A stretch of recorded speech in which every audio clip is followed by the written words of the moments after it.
Hello and welcome to my channel, Connecting the Dots, episode 2. And today I'm going into sacrifices and idol worship. So this is a continuation of connecting the dot, connecting to connect our practices today, if it actually mirrors that of the ancient Israelite. Does our practices today, what we do in West Africa today, does it really stem from the ancient Israelite, or why are there so much similarities? So today we're going to get into idol worship. So we're going to make a little bit, we're going to be doing comparison to compare our practices today with that of ancient Israelite. The especially when it comes to idol worship that we practice in Africa today, regardless of the fact that there is Christianity and Islam in Africa, but people still indulge in idol worship. Even there are people going to churches and people in Muslims that indulge in idol worship. So this has a very strong effect on the nation of Africa, especially West Africa to be precise, and Nigeria. So we're going to find out. So why are we heavily into the occult in the West African nation? So is there anything? Is there a specific reason as to why we indulge in these occultic practices in our nations, in our land? So now let's have a little discussion. So growing up in Nigeria, I've often seen food, animals, and sometimes even blood sacrifices placed at crossroad or near trees. Left there are offerings, local spirit or deities. These practices were just a part of life. No one questioned them. They were seen as part of traditions, part of culture. But the deeper I studied, the more I begin to connect the dots. These practices didn't just show up out of nowhere, they mirrors the exact same behavior that the ancient Israelites were known for in the Bible. That the exact same thing we're doing now, there is a group of people in ancient Israelite that does the exact same thing. Across West Africa, it's common to see stuff like food left for spirit or ancestors on a tree or on the street, blood sacrifices of chicken, goat, or ram, entire ritual built around invoking blessings, protecting, or vengeance through sacrifice. In some areas, even human sacrifices for power, protection, or wealth. We see this in the movie all the time, where people sacrifice their neighbor, or sacrifice their children, or sacrifice their wife in order for them to be rich. This sacrifice, let's talk a little bit about it. Where does it stem from? Let's dive in deeper into this. One striking example from our history is the story of Ata Igala, a king from the Igala kingdom in Nigeria. It is said that he sacrificed his own daughter to secure victory in a war against neighboring Juku. Her name is Inikbi. Possibly the Juku people, after the sacrifice, he won the war. You see, that might sound extreme or even barbaric, but it closely mirrors what the northern kingdom of Israel did under King Manasseh. He to sacrifice his own child, something the God of Israel strictly condemned. The Bible condemns human sacrifice. Read about this in 2 Kings chapter 21, verses 6. And he made his son pass through the fire, and observed times, and used enchantment, and dealt with familiar spirit and wizard. He brought much wickedness in the sight of the Lord to provoke him to anger. This is King Manasseh of the northern kingdom, just like Atta of Igala. So in Deuteronomy chapter 12, verses 31, it says, "Thou shalt not do so unto the Lord thy God, for every abomination to the Lord which he hated have they done unto their gods, for even their sons and their daughters they have burned in fire to their gods." Burning people in fire to the gods, sacrificing. In fact, you know what according to history we heard back then, they used to sacrifice human being for harvest, in order for the gods of the land to bless the people and to bless their harvest. They used to practice in human sacrifices so that the god of harvest can bless their farm. The God of Israel never approved of human sacrifices, but his people still fell into it after being influenced by the surrounding nation. Today in Negro land, we still see secret human sacrifice, often tied to wealth, fame, or ritual power. Isn't it strange that these same immoral practices have followed our people generation after generation? Now let's dive a little bit more into idol worship and ritual feasting and etc. Another parallel is the act of eating food sacrificed to idol, a practice the Bible also condemned, yet it continues today in many West African communities, that people eat food sacrificed to idol, or people sacrifice food to their deity, to idols on the street, and waiting, hoping for some sort of blessing from the gods which they make this sacrifice to, hoping to appease the spirit, So now, in Exodus chapter 32, verse 6 said, "And they rose up early on the morrow and offered burnt offering and brought peace offering, and the people sat down to eat and to drink and rose up to play." So we're also going to look into the book of Jeremiah chapter 7 verses 18. It reads, "The children gather woods, and the father kindle fire, and the women knead their dough to make cakes to the queen of heaven, and to pour out drinks offering unto their gods." So this is nothing but idol worship. This is very important for us to begin to understand where our practices stem from.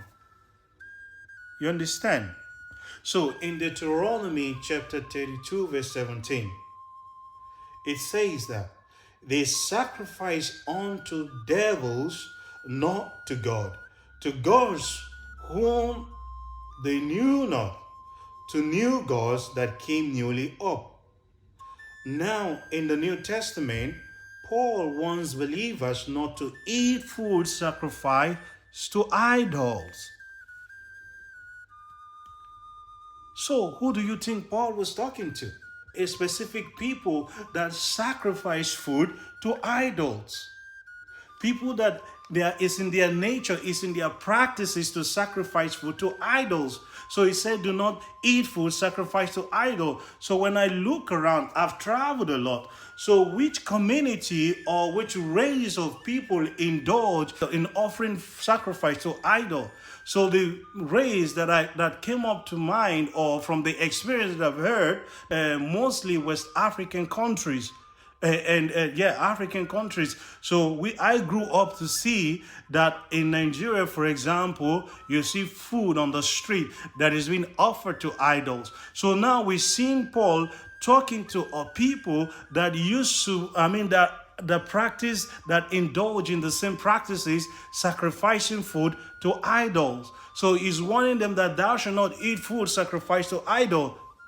So he's talking to a specific group of people. So now it's just like this is what their father used to do, and this is what the children are doing. So from generations to generation, they continue in practicing this type of wickedness. And Paul is addressing that. So he's talking to a specific group of people. It's not talking to everybody. It's talking to the people that used to do this type of act. So in Europe, like I said before, they don't sacrifice food to idol in Europe, or in America. You don't go on the street and see food on the street in America or in Europe. I haven't seen that. I've traveled a lot. I've not seen food sacrificed to idol on the street in Europe. I haven't seen this in Europe. So this means it's talking to a specific people, and that is the black people, that the Negroid race that always indulge in this type of practices. So this stemmed from their ancestors, from the ancient Israel, that this is a direct link connection, that you can see that is the same people. They continue to practice this exact same thing that their father used to practice. So majority of the tradition that we have today, we don't know where they stem from. But when we go back in time and try to say, okay, let's figure out which people back in time, in thousands of years back, indulge in such a practice, we can trace this to Israel. You see? So this is something that we need to think about. So Paul was telling that you cannot be partakers of the Lord's table and of the table of the devil by eating food sacrificed to idols. Today, offerings are still placed at shrines and communities. So that means what their father used to do, their children is going to do it. Generation from generation is going to continue. This is going to be a sign how you're going to know who they truly are, which race they come from, or which tribe they come from, and what is their origin. That this particular behavior stems from this bloodline. You see, the signs are not gone. They are still with us. Our culture is still crying out with clues about who we are. These are clues about who we are, where we come from.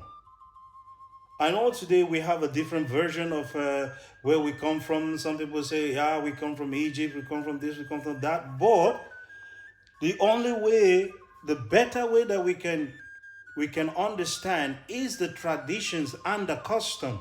This is where the identity, like you see, what makes up an identity is not about the color of the skin. So what makes up an identity of a particular race also include their traditional practices, their religious, their religion, their tradition, their religion. This is how you're going to really know a particular people, and you're going to be able to trace their identity or their race or where they come from. You see, are these ancient traditions a coincidence, or are they evidence that we, the Negroid race, particularly in West Africa, are the descendant of the ancient Israelites, still carrying spiritual practices that stretch back thousands of years? So you can see the parallel. The truth may be uncomfortable, but it's clear the evidence is overwhelming. It's overwhelming. Just like I said earlier, what other nation indulge heavily into occultic, into idol worship, into building shrines? Think about it. What other nations? So it's stated, it says in the Bible, the ancient Israelites are known for indulging in idol worship. They build the shrine all over the place. They carve their gods. They carve gods of stone, gods of wood, the gods that have no ears, that have ears that cannot hear, has eyes that cannot see, has mouth that cannot speak, a nose that cannot smell. These are idols that are made by hands. And you can see that the God of Israel condemned this type of behavior over and over. So now, where do we see this same behavior? It's in mostly in West African countries.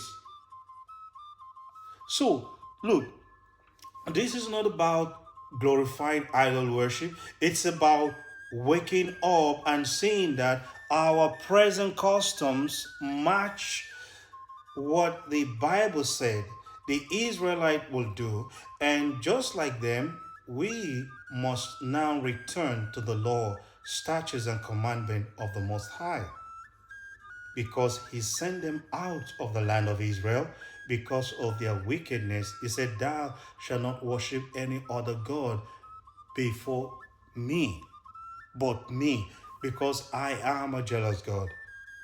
Thou shalt not carve an idol, thou shalt not worship an idol, but me, the God of Israel." So we can see the same people back then is still the same people in the West Africa. How do we know this? Because we're able to connect the dot. We're able to connect the practices. Last in my other in my other episode, I talk about circumcision. How the ancient Israelite makes used to circumcise their children. We practice the exact same thing in Nigeria and in some part of West Africa. 8 day circumcision after birth. So stay tuned for the next episode of Connecting the Dot, where we explore more practices that reveal our true biblical identity. The time to wake up is now. Shalom. See you next time.